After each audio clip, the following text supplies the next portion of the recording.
Hi everyone! It's me again, ang inyong nag-iisang kapatsyam. Pero kahit na patsamba-tsamba at patansya-tansya lang ang luto ko, masarap naman, sabi ng asawa ko. Number 1 fan ko kaya yan, as if naman marami akong fans. Diyos.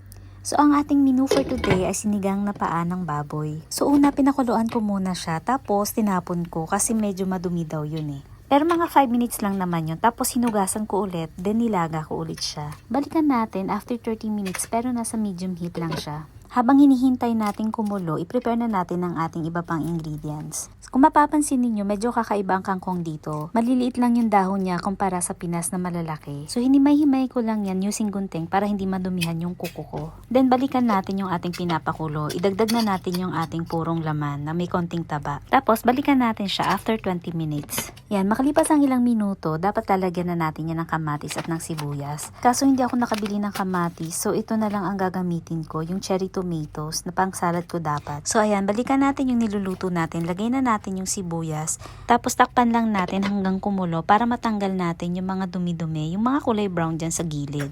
Yan, tapos pag natanggal na, takpan na ulit natin, balikan natin mamaya pagka malambot na yung mga meat. So eto na yung mga prepare nating mga gulay. So talong, okra at kangkong lang yung igugulay ko dyan. Plus syempre yung kamatis na pampadagdag ng lasa. Pwede na nating ihulog yung kamatis. Ang konti lang sana, mas maganda kung yung malaking kamatis. Mampadagdag din kasi ng lasa yon. Siguro bababa na lang ako para bumili ng kamatis kasi parang hindi ako satisfied.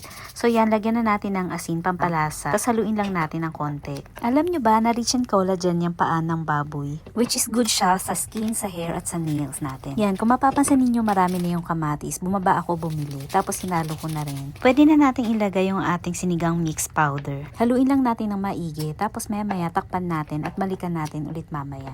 After 2 minutes, pwede na natin ilagay yung ating mga gulay. Unahin na natin yung talong. Mga 2 pirasong maliit lang pala yung hinalo ko dyan. Mabilis lang yun maluto, kaya pwede na rin natin ilagay yung sili para naman mag-anghang na siya.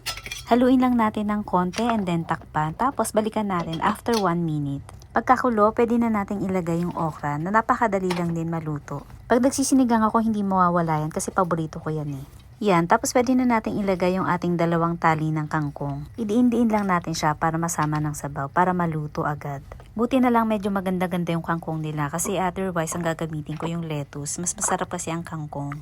Ayan, maya-maya takpan na natin at saka natin balikan. Pagkakulo, pwede nyo nang tikman para malaman ninyo kung may kulang pa sa lasa. Kasi kanina hindi natin nilagay lahat ang sinigang mix. Nagtira pa tayo. So ayan, natabangan ako kaya dadagdagan ulit natin. Kailangan marunong tayong magtansya, hindi pwedeng ibubuhos lahat. Baka mapasobra sa asin, magdadagdag pa tayo ng tubig. So ayan, para sa akin okay na ang lasa. Maya-maya lang, ready to serve na yan. Huwag nyo kalimutang mag-like at comment.